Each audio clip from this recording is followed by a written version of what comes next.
Well, hello, and welcome back to TwoSun Tuesday. And today I have a hot spot for you. And unfortunately, I'm not talking about a nightclub. I'm talking about this particular guy from Wong, which, yeah, we'll go ahead and get into it, but this thing it does have some problems. This is the dash color variant of it, which is why you can see the lightning strike anno that's going on there. And I think it's just blue on the clip. I don't think they bothered to do the heat anodization there. And we have these micarta onlays. They're not inlaid into the titanium at all. They just kind of sit on top here. And you can see, well, the micarta on this is not their standard micarta. This is really, really dense stuff, though. Almost to me feels like G10, but not quite. I mean, it is just a little bit softer than that. But you can see all these little pokey parts on both sides here. And, well, let's go ahead and deploy that blade. And yeah, you basically feel all of them in your hand. This is much more form over function. It does make the knife a bit thicker, which is, I can kind of understand that whole thought process there. But, yeah, it's just not super comfortable to hold on to. It's not too bad if I'm just using a pinch grip on it, but hey, you can't really design a knife off of just particularly that. And yeah, if you want to hold it in that hammer grip or in the saber grip, neither one of which are very comfortable at all, unfortunately. The blade on it is quite nice. I do like it, but I will. Well, let's go ahead and do this. It's 3.78 inches. It's 95.9 millimeters, so it's fairly large. And if you do like that blade shape, there's also this guy, which, as you can see, basically the same blade geometry. This one does come up just a little bit more at the top here. This is the 337, which out of the two, I would highly suggest this one over it. Because, well, you have the same thing. It's in a much thinner package. This one does look noisy with a lot of the milling that's going on the black titanium. But this thing is comfortable in the hand. I don't really get hot spots because everything is nicely knocked down. And, yeah, it's just nice and comfortable for basically the same package there. Or I suppose you could also go with the 287. That's kind of similar, but also kind of a hybrid of another smaller one that he'd done a little while ago. But same kind of basic blade geometry, just a little bit different. And this one's also quite nice. And this one also has a carbon fiber inlay rather than the micarta onlay there. So there was that. It's basically a hotspot city, so you will probably, with extended use, end up developing some sort of blisters or at least calluses after a while or something like that. And probably not the most ideal locations.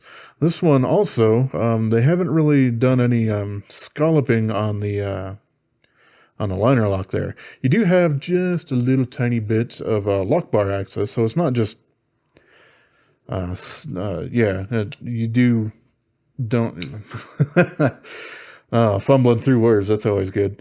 You don't have difficulty in releasing the liner or the frame lock at all, but not exactly the most comfortable one. Whereas both of these guys end up having just a little bit of that scallop and lock bar access. It just makes it a little bit nicer experience. So we have covered that. The other thing that I really, really do feel sad about is this is a relatively new design from Wong. And something that he has done on all of his other models was not make this mistake, which is having a single lash point for the pocket clip with an asymmetrical kind of thing into micarta. So this one is just a little bit loose, and it will end up getting more and more loose as time goes on with that whole side-to-side thing. which does surprise me because, I mean, all of the other knives that he's kind of designed avoided that same problem that Night Morning and unfortunately one or two from Tepe Designs had kind of done. So that also makes me a little sad, and also really does make me think you probably want the TS337 more, unless you really, really like this specific aesthetic. Like I said, the blade on it is basically the same, but it has just a little bit less of a hump up top here than this little dude does, and because of that, yeah, you don't have those jumps going on there. But I mean, the handle otherwise is very Wong-like, as I can say. I mean, as long as you didn't have all these little spiky guys going on here, wouldn't be all that bad of a handle. Maybe not his, ergonomic best, but not super terrible. I do kind of wish, and there is milling or weight relieving that they've done on the inside here. And because of that, I'm kind of sad that they have the lock bar relief on the outside, because it, especially for this, the aesthetic really would make sense for it to be on the inside, not to have that interruption there. But, whatever. The action on it, not too bad. We have a detent ramp, and it starts engaging right about here, so pretty early. And yeah, it's got a decent action on the close to it. Feels quite a bit like most other TwoSuns do. We have a 3.8 millimeter blade stock thickness on this, so that seems to be the thickness of most TwoSuns these days.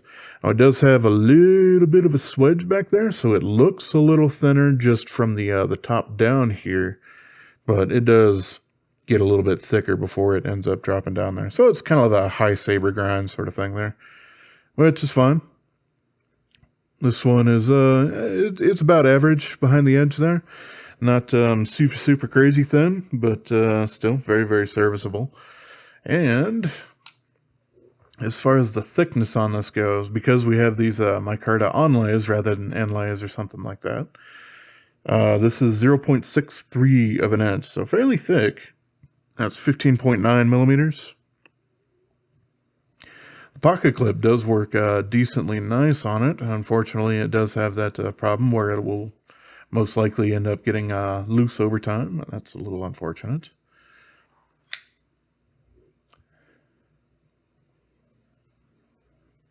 And the plunge grind here is very, very gradual and basically ends kind of at the heel of the blade there.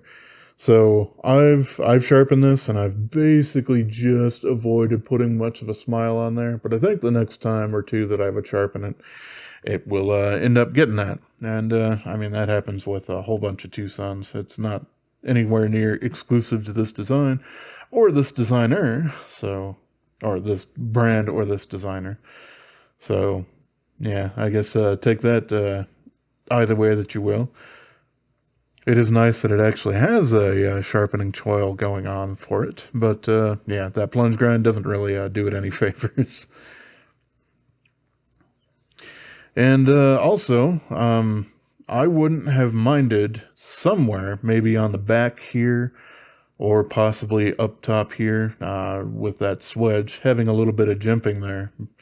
That is, of course, exacerbated here on the polished anodized version of it. They do, of course, also have one that just has their standard gray titanium bead blast kind of look to it, and that probably won't be quite as slick in your hands, but I still appreciate a good jimp or two, you know what I mean? Yeah, at least I know what I mean. And that is something that this thing definitely has going on here. It also has a little bit nicer shoulder area for the back side of your thumb to interface with. So, yeah. I don't know. I mean, I am reviewing this one. I think I've already... Well, I haven't done a full review on this, but I have definitely done some first impressions and stuff. And, yeah, I do like this one quite a bit. So, if you are kind of looking for this particular one, 337, I think, is probably going to be the one that you would want more than this. But like I said, I guess it comes down to aesthetics. The blade and the slicing geometry and all of that are very, very, very similar between the two of them. So, yeah, how about if I go ahead and do just a little bit of size comparisons here. That's, of course, the paramilitary 2, and here's the Endura.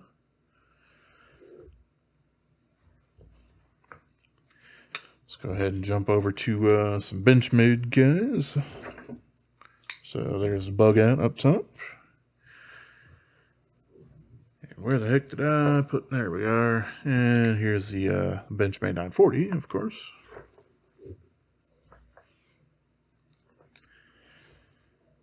And let's see, this is a larger one. So yeah, here we go with the Ontario Rat number 1.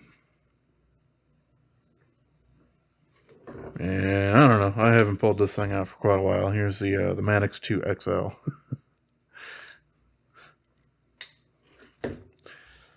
So yes, as you can see, definitely on the larger end of the spectrum for some knives, but Wong does that with quite a few of them. But yeah, it does seem like a lot of the flourishes and the special touches and everything like that he's ended up incorporating into a lot of his previous designs with TwoSun seem to be kind of thrown out the window here. I honestly don't know if that had to do with he just didn't have those in these particular designs, or if TwoSun kind of played around with it and maybe changed some things after the fact. You know, possibly something to do like with the pocket clip there and with the lack of scallops for the liners and stuff like that. Yeah, I don't know. But overall, this one really, I mean, it's an attractive knife, but yeah, it really just didn't come together for me, unfortunately. But I don't know. Maybe you have a little bit different opinion on it. You can definitely let me know one way or the other. But yeah, that's going to be my standard review of it. As always, I'm going to go ahead and take this thing apart. So if you want to stick around and see the inside of it, feel free. If not, I appreciate y'all for stopping by. So away we go. As with all TwoSuns, this thing has a T8 hardware basically all the way around.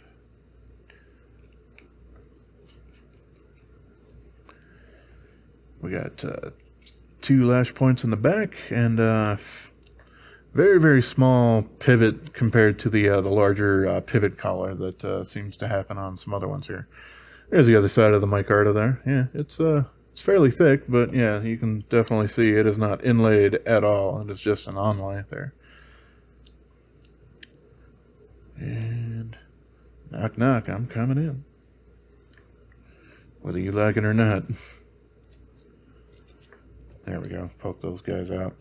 And here we are. The inside of these aren't fully polished like the outside, so yeah, it does just look a little bit more like an industrial patina, which actually probably wouldn't look all that bad on something either way if that's the kind of thing you were looking for. And this kind of a lighter brown probably also adds a little bit to that aesthetic, so I don't mind how this looks on the inside. And we can see that, yeah, they've done a decent job of getting some weight relieving on the inside there. Oh, I don't know if I did talk about the weight on that, so I suppose I should do that now. It's 4.24 ounces, or 120 grams. So, I mean, that's not too bad for a knife that's almost 3.8 inches in length there.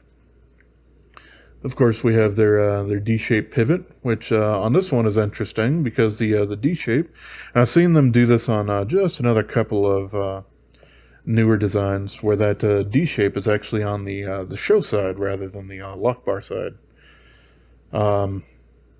What I do appreciate about that is when you put that pivot in there when you're building it from the show side up, which is what I tend to prefer to do. That pivot already is set in place, so you don't have to worry about making sure that it's facing exactly the correct way and that it's not twisting when you go ahead and do something like place the blade in there and then spin it around. We have the blade stop pin there. It's well, it was kind of snugly in there. It's just going to go right back in, so no big deal there. Let's see. I did cover the yeah, we have the little detent ramp going on there, so that's nice. And of course, they're bearing races. It came off of that side, which definitely happens. Ain't no big deal. And yes, we can go ahead and slap this thing back together here. It would, I think, at least be kind of interesting to see what would happen if you actually were able to just remove the micarta from both sides. That's going to make it a much thinner knife, of course, but that would also require some modification, mostly in this Chicago screw here and the pivot, because as it is, they're going to be just a little bit too long for you to be able to exclude those. But something that I don't know, might not be all that terrible of an idea. The reason I dropped that there was that the pivot wasn't fully seating down there, so that was actually on purpose, whether or not it actually looked like it. I know I screw up plenty on a lot of these things, but that one was actually on purpose. So. So there we go. Now I can slap this thing back all up on top.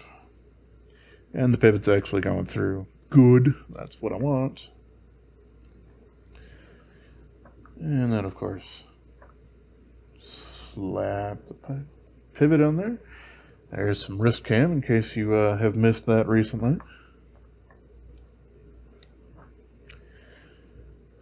And then, yeah, slap that clip back on there. Man, that clip still kind of makes me a little sad.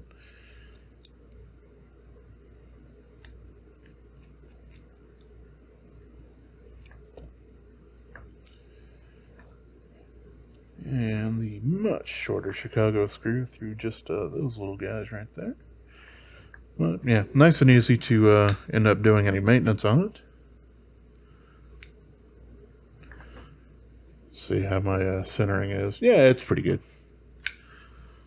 So yeah, there are my thoughts on the TS153. If you were interested in kind of looking at it, but you were a little worried about kind of how jaggy these things are, then yeah, unfortunately, a lot of that stuff is a problem. But luckily, from the same brand and the same designer, you do have a what I do consider a better option here with the TS338 or 337. Sorry.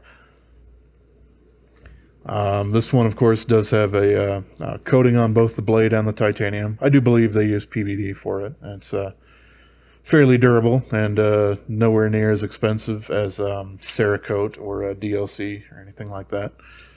So, yeah, there you go. There's my thoughts there on it. Yeah, for the most part, I would say you could probably skip it and still be happy with whatever collection of knives that you end up picking up. So, alrighty, as always, I appreciate y'all for watching. I'd let my camera stop wiggling on me since I knocked it around. And have yourself a wonderful rest of your day, yo. And subscribe, maybe like.